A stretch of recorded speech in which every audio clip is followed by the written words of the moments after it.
काशी नगरी आया हूँ। की धुन सुन के मैं काशी नगरी आया हूँ। मैं काशी नगरी आया हूँ, राजेश्वर नगरी आया हूँ। काशी नगरी आया हूँ, राजेश्वर नगरी आया हूँ। मेरे भोले ओ बम भोले। जिससे भी प्रेम करो अटल करो, किसी भी चीज को लेके चलो आप, किसी की कोई भी चीज को लेके चलो। जैसे हम भोलेनाथ से प्रेम करते हैं तो भोलेनाथ को हम कभी नहीं भूल सकते। चाहे दुनिया इधर उधर हो जाए मगर भोले को हम कभी नहीं भूल सकते। और किसी को भी धोखा मत दो, किसी के भी साथ गलत मत करो, क्योंकि ये मत समझो कि हमें कोई नहीं देख रहा है। हमें ऊपर वाला प्रभु कैलाशपति देख रहा है, हमारे प्रभु महादेव देख रहे हैं, कण कण वासी प्रभु कैलाशपति देख रहे हैं। किसी के साथ बुरा मत करो। अगर प्रभु की कहीं पे भी अगर कोई निंदा कर रहा है, आज के ज़माने में ऐसे भी हैं कि भगवान की निंदा करते हैं।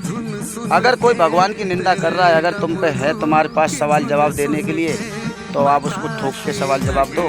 अगर आपके पास उसके लिए सवाल जवाब नहीं है तो वहाँ से चले आओ, क्योंकि वो आप आपके बागी हो जाओगे भगवान की निंदा सुनोगे तो इसीलिए मैं कहना चाहता हूँ कि राजा दक्ष के महल में जब प्रभु की जब निंदा हो रही थी महादेव की, तो वहाँ पर जब लोग जो थे जिन्होंने निंदा नहीं सुनी प्रभु की, वहाँ से वो चले गए थे। और जिन्होंने जो निंदा सुनी थी वो आज मांगने खाने वाले चुकटिया बन गए, घर घर पर आटा मांगते हैं।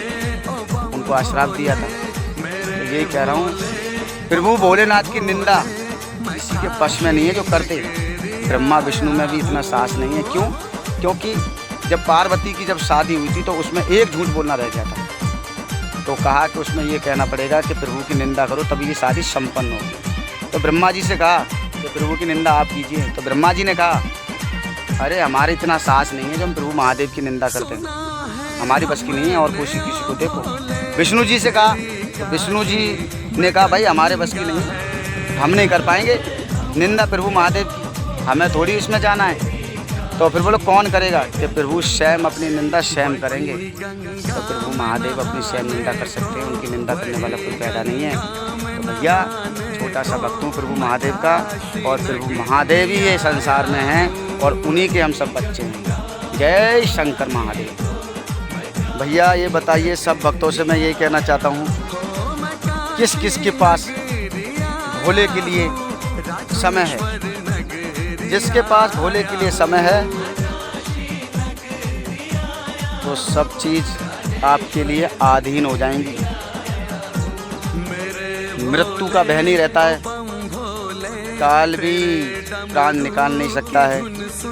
जिसकी आयु भी कम होगी ना, तो भोले बाबा हमारे ऐसे हैं उसकी आयु भी बढ़ा देते हैं। ब्रह्मा के लेख को कोई बदल नहीं सकता, हमारे प्रभु महादेव बदल सकते हैं। काल को भी अपने घुटनों में झुका सकते हैं, क्योंकि प्रभु काल तो एक बहुत छोटा सा व्यक्ति हो गया जिसको छोटा सा कार्य सौंपा है महादेव ने। मैं ये कह रहा हूँ शनि देव को न्याय का देवता बना दिया प्रभु महादेव ने, यमराज को प्राण निकालने का देवता बना दिया।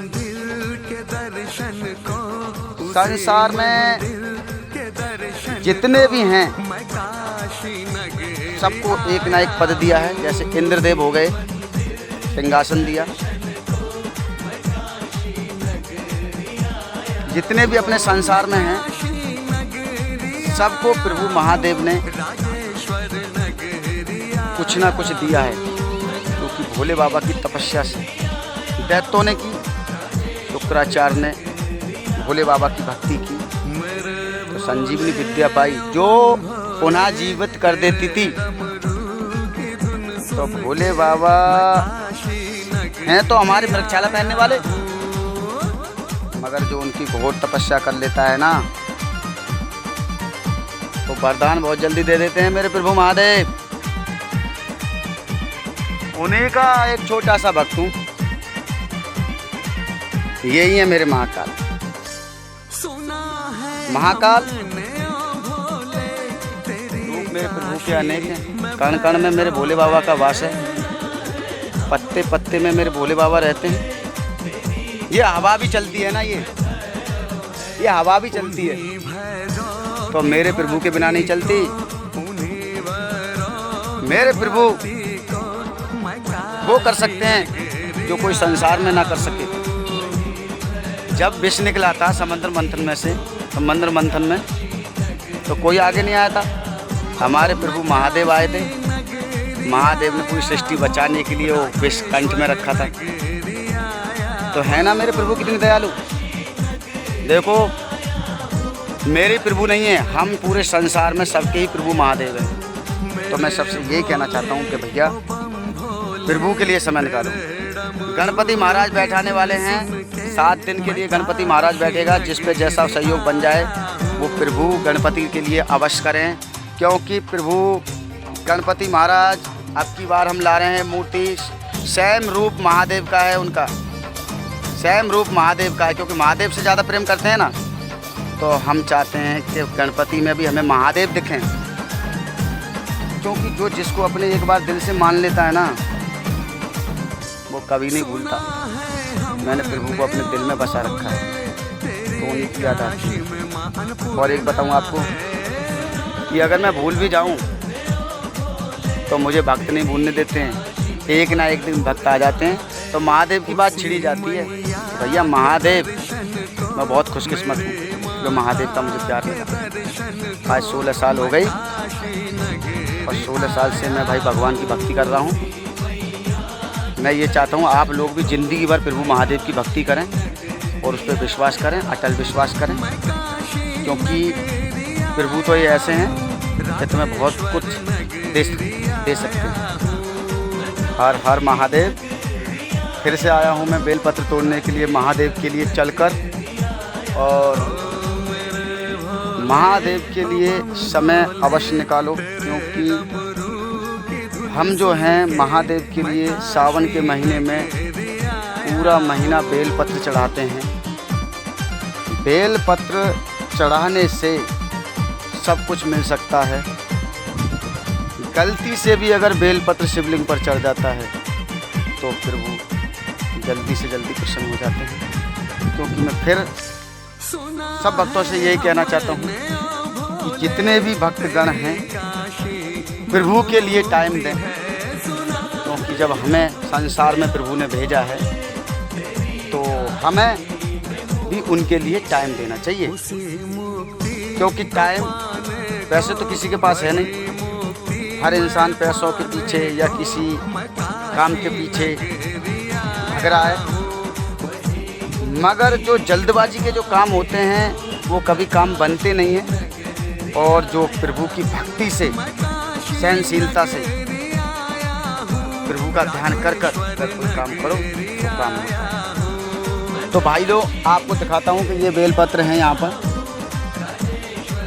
मेरा रोज का काम है कि मैं बेलपत्र प्रभु के लिए चढ़ाऊँ, क्योंकि संसार में प्रभु जिसको मानते हैं उसी को अपना बनाते हैं।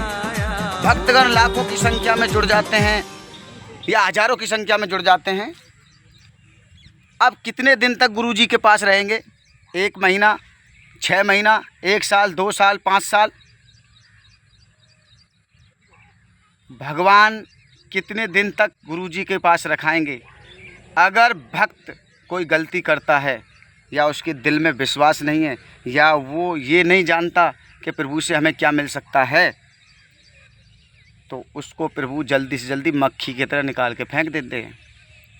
एक मक्खी तो होती है लाल वाली, गंदगी वाली, और एक मक्खी होती है मधुमक्खी। मधुमक्खी जो है भोले से कितना प्रेम करती है वो तुम्हें बताऊं कैसे। जब हम शिवलिंग पर शहद चढ़ा देते हैं तो हजारों मक्खी वहाँ पर इकट्ठी हो जाती हैं, वो शहद पर चिपक जाती हैं। इसी तरह से आप लोग भी भगवान की भक्ति करो ऐसे करो जैसे शहद पर मक्खी चिपक जाती है। तो भगवान की कृपा इतनी बड़ी होगी कि मैं आपको यकीन से नहीं बता सकता। भोले बाबा तो एक ऐसे देव हैं को सबसे पहले सुनते हैं। और भैया अब भैया मैं तुम्हारे लिए बता रहा हूँ कि ये यहाँ से बेलपत्र हमने तोड़ा। अब ये देखो बेलपत्र कटा हुआ है। अब ये कटा हुआ बेलपत्र आप बाबा पे ना चढ़ाएं। अगर अज्ञान में चढ़ा देते हैं तो मंजूर हो जाता है, मगर प्रभु पर बेलपत्र कटा पिटा नहीं चढ़ना चाहिए, साबित बेलपत्र होना चाहिए। देखो इस तरह का आपको दिखाता हूँ, इस तरह का बेलपत्र होना चाहिए। इसमें ब्रह्मा विष्णु महेश तीनों का वास है, वर्तमान भूतकाल भविष्यकाल तीनों का वास है। इसमें महादेव का ये बेलपत्र में हर चीज़ उत्पन्न है इसके अंदर। क्योंकि प्रभु ये नहीं कहते कि मुझे तुम ये चीज़ चढ़ाओ वो चीज़ चढ़ाओ, मगर इतना है कि प्रभु की ये तो श्रद्धा है, भावना है, जिसने जैसा कर लिया उसने वही पा लिया। तो भैया भगवान की भक्ति में मैं बहुत भरोसा रखता हूँ। अगर ये वीडियो अच्छी लगे आप लोगों को तो इसे देखना, ना अच्छी लगे तो जय भोले की, क्योंकि भोले का नाम हर जगह होना चाहिए। तो भैया हर हर महादेव। सबसे मेरा यही कहना है कि प्रभु का ध्यान करते रहें। जितने ही देवता हैं, जितने ही दानव हैं, जितने ही मानव हैं, जितने भी अपने संसार में हैं, सब भोले के अंदर समालित हैं। भोले बाबा आकाश वायु पाताल यानी ऐसा कोई संसार में नहीं है जीव जंतु पशु पक्षी जो बाबा में समालित ना हो। तो भैया आपसे मेरा यही है और हम बताएंगे आपको।